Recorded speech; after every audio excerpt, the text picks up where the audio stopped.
पथ के द्वारा अब हम ऐसे रास्ते पे चलेंगे जो आपको सफलता की ओर ले जाएगी। हमारा लक्ष्य आपके साथ मिलकर आपको आपकी मंजिल तक पहुंचाना है। इसीलिए हम लेकर आए हैं ऑब्जेक्टिव क्वेश्चनों की series.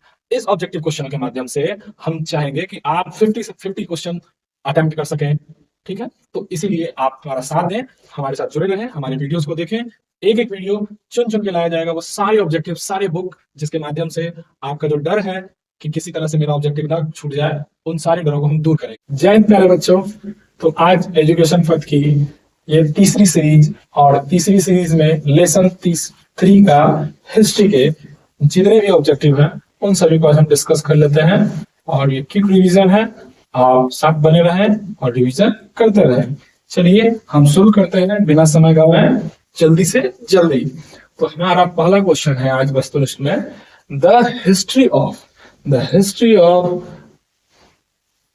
The laws of Vietnam. The laws of Vietnam किसने लिखा? The history of the laws of Vietnam किसने लिखा? हो ची मिन ने लिखा, फान बोईचाओ ने लिखा, कुआंग ने लिखा, या त्रियो ने लिखा? ये चारों ऑप्शन आपके सामने हैं और इसका आंसर आप अपने दिमाग में रखें। कौन सा आंसर हो सकता है मैं बताने वाला हूं। फान बोईचाओ। फान बोईचाओ ने क्या लिखा? The history of the laws of Vietnam. दूसरा क्वेश्चन है कि मार्च 1946 में फ्रांस और वियतनाम के बीच होने वाले समझौता किस नाम से जाना जाता था? यानी मार्च 1946 में फ्रांस और वियतनाम के बीच में जो समझौता हुआ उसे किस नाम से जाना जाता था? क्या नाम था?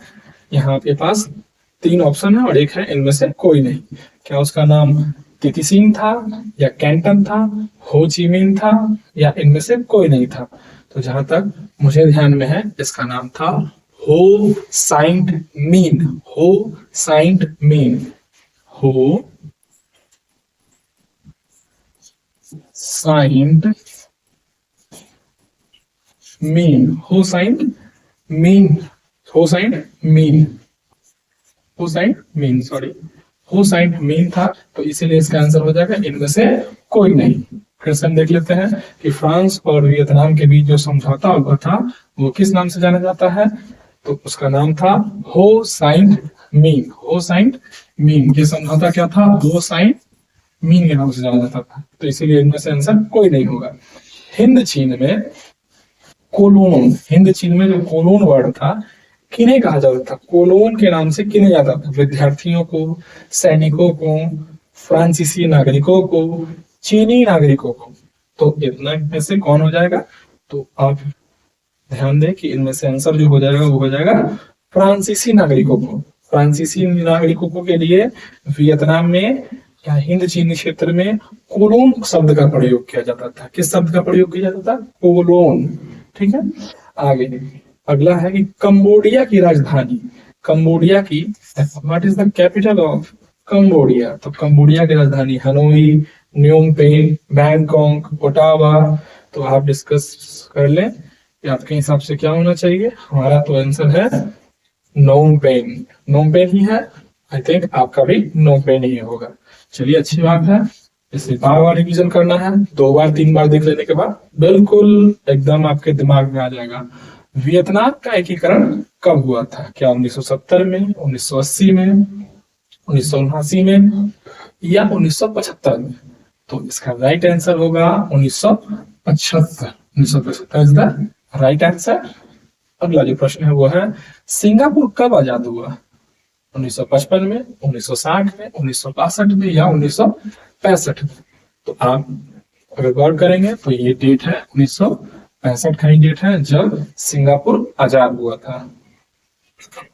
फिर है हिंद चीन यानी भारत पहुंचने वाले प्रथम व्यापारी। हिंद चीन क्षेत्र में प्रवेश करने वाला प्रथम व्यापारी यानी बाहरी यानी यूरोपीय कोई व्यापारी ही थे। देश दिया हुआ, क्या वे अंग्रेज थे, पुर्तगाली थे, ये सॉरी पुर्तगाली थे, या फ्रांस थे, या डच थे? तो आंसर इसका है पुर्तगाली। देखिए ये प्रश्न कितनी बार पूछा गया है, तो इस प्रश्न पे ध्यान देना है। आइए अगले प्रश्न की ओर। अंकोर वाट मंदिर कहाँ स्थित है? अंकोर वाट मंदिर कहाँ स्थित है? वियतनाम में है, लाओस में है, कंबोडिया में है, या थाईलैंड में है? तो इस प्रश्न की उपयोगिता कितनी है ये आप देख सकते हैं। 12, 15, 19, 22 सभी वर्षों में पूछा गया है, तो इसको ध्यान देंगे। ये है कंबोडिया में, 1 नंबर फाइनल। ठीक है। अंकोर वाट मंदिर का निर्माण किसने कराया था? चंद्रगुप्त मौर्य, समुद्रगुप्त, हर्षवर्धन या सूर्यवर्मन द्वितीय? तो बाकी 3 शासक भारतवर्ष के हैं, सूर्यवर्मन द्वितीय ही हैं जिन्होंने अंकोर वाट मंदिर का निर्माण कराया था कंबोडिया में। अगला प्रश्न है कि उत्तरी और दक्षिणी वियतनाम का एकीकरण कब हुआ था? उत्तरी और दक्षिणी वियतनाम का एकीकरण कब हुआ था? 1960, 1965, 1975 या 1976? चारों ऑप्शन आपके सामने हैं, आप अपने दिमाग में आंसर बना दीजिए। कौन सा आंसर होगा निकालिए निकालिए। अगर आपने पढ़ा हो तो इसका आंसर हो जाएगा 1975 इसका राइट आंसर। आपको मेरे बताने के बाद, क्वेश्चन पढ़ने के बाद इतना जरूर होना चाहिए कि आपका आईक्यू लेवल बढ़ाइए, ताकि आपके क्विक आपके दिमाग में वो आंसर रिस्पॉन्स करे। ये बहुत जरूरी है अभी के लिए।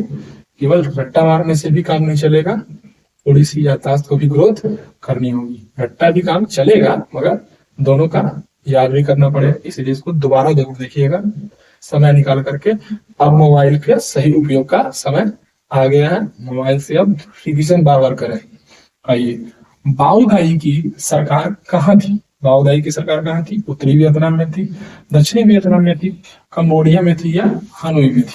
तो आप बताएं कि बाओदाई की सरकार कहाँ थी? तो बाओदाई की सरकार कहाँ थी? दक्षिणी वियतनाम में थी, दक्षिणी वियतनाम में थी। निम्न में से क्या पोट्सडम की घोषणा का उद्देश्य है?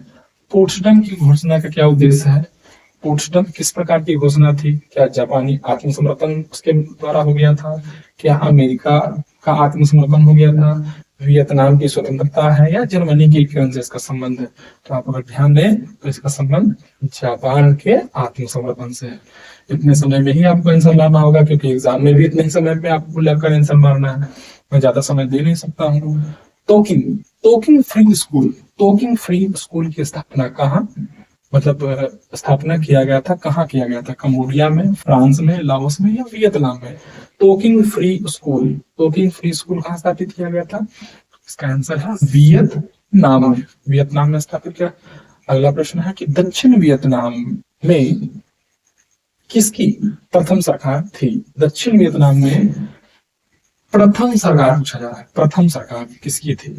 हो ची मिन की थी, बाओदाई की थी, न्यो दियन की थी या हिसानुक की थी? तो ये चारों ऑप्शन आपको अगर ध्यान में हो तो इसमें से आपका एक आंसर है कौन है? तो प्रथम सरकार तो आई थी, बाओदाई की सरकार आई थी। तो इस चैप्टर में केवल 14 ही क्वेश्चन थे। आशा है कि आप अच्छे से तैयारी करें। ये 14 क्वेश्चन के बाद अगली सीरीज जल्दी लाने वाले हैं। आप 2 बार, 3 बार, 4 बार इस चीज को देख लेंगे तो मुझे उम्मीद है कि आप इसे पूरा क्लियर कर लेंगे। आप अच्छे से पढ़ें, अपना और अपने परिवार का नाम हासिल करें। जय हिंद।